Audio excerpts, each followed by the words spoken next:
on the ferry boat that takes us at no charge across the Yukon River,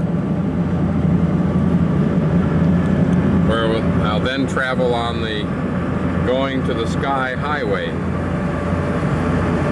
Of course, there's Dawson.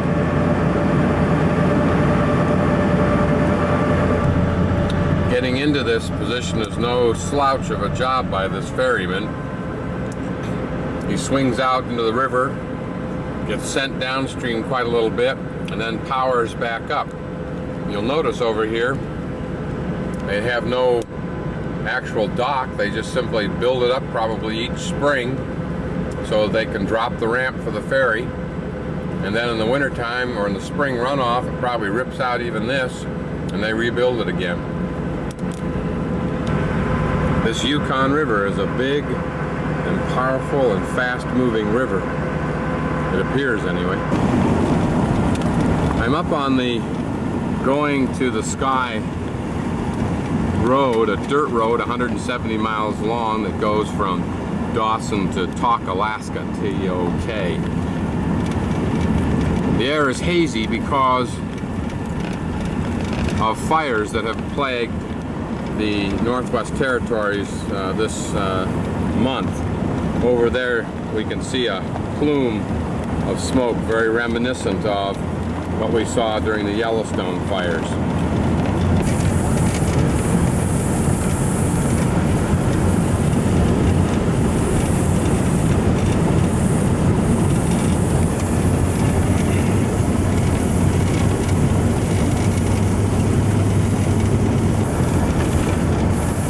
Here I'm much closer to the fire.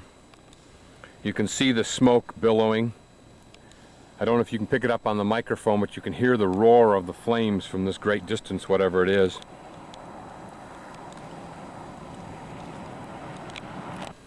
What is terrifying about forest fires is the staggering destruction, staggering implication of destruction on the ground to animals and other wildlife and the forest itself.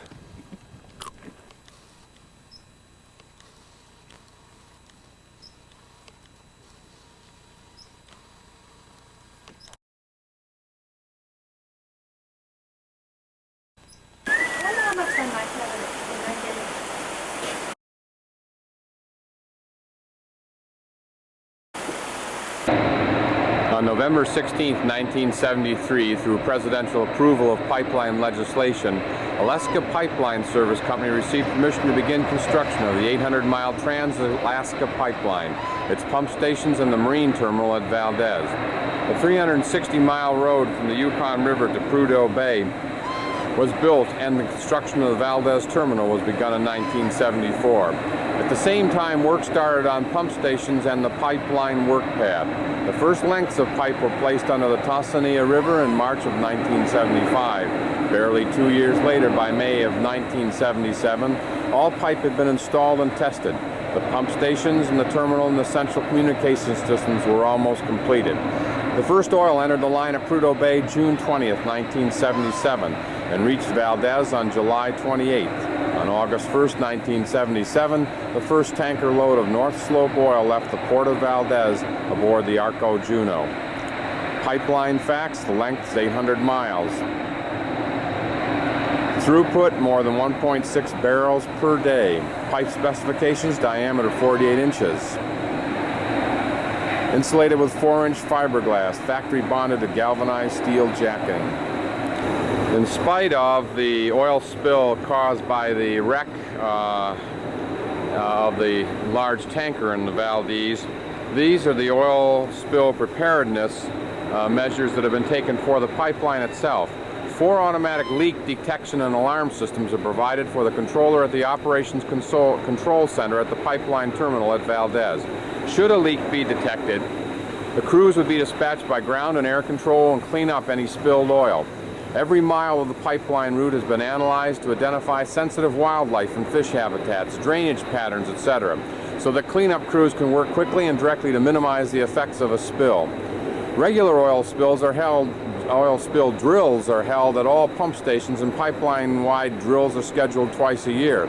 Crews actually go into the field in response to imaginary leaks during these drills and carry out all response actions, including deployment of oil spill equipment.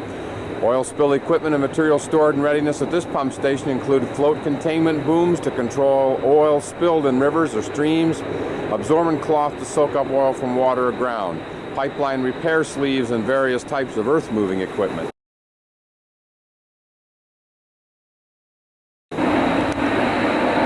This is the complex, pump station 12. Obviously there are at least 12, if not more, of these same kinds of outfits along the pipeline. And no doubt what they're doing is providing the pumping pressure required to move this oil through the oil line, which you see down there, and we'll see pictures of it later on as it moves along above ground through the valley down to Valdez. These are some of the mountains on the route to Valdez. I think these are called the Chugach Mountains.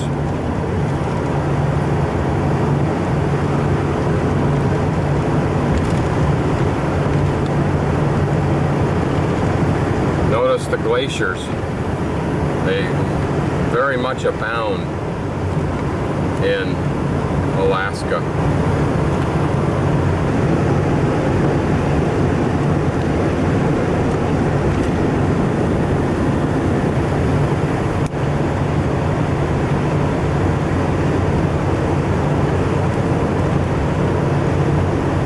This is what Alaska at its best is all about.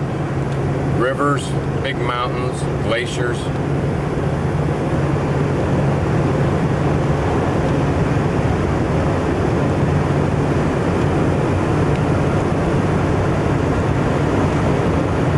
A rough and rugged country at its best. Here's a little closer view of that glacier, and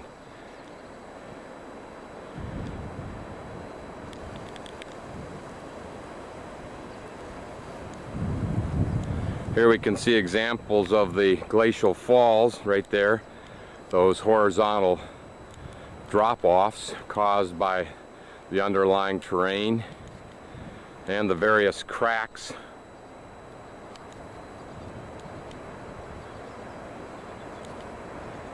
caused as particularly here where you can see it, as the glacier spreads out at its toe. All around us at this elevation are more glaciers, higher up and smaller, but nevertheless glaciers. And looking close at them, you can see their lateral moraines.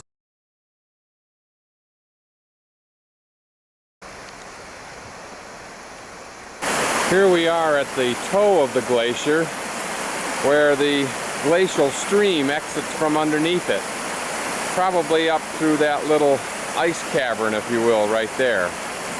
Notice several things. One, the thick covering of debris here, just the sooty stuff, the small stuff, but then notice all across the surface of this lower part of the glacier are slabs of broken rock that have been brought down here, some form of shale it appears to be. Also notice right here that we have dirt that appears and boulders that appear to have been pushed here by a bulldozer, and that's exactly the dynamic of a glacier. It moves this debris just as though it were a bulldozer. Here's another little stream. Let's follow it up a ways and see if we can see where it comes from. Well, we're not going to do it without me falling, but it looks like it comes right out of that little crevice right in there. The glacier is very, very slippery here. Now here's a little bit of a curiosity, and that is, notice that the snow in the ahead of us is relatively new snow because of how white it is. That is snow probably, rather than the ice that's around it.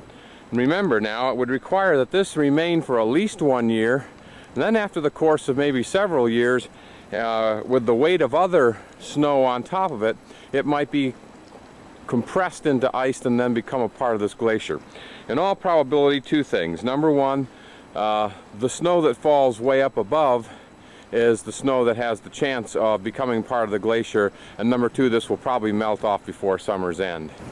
It should also be clear to anyone that this glacier is definitely receding, because up above us is a view now of this glacial lake that's been formed by earlier glaciers. And notice again, way out ahead of us, the ending glaciers from some time in the past. And then a final curiosity, notice the chunks of ice, no doubt that broke off during the spring runoff and were pushed down there when in the heavier water of spring.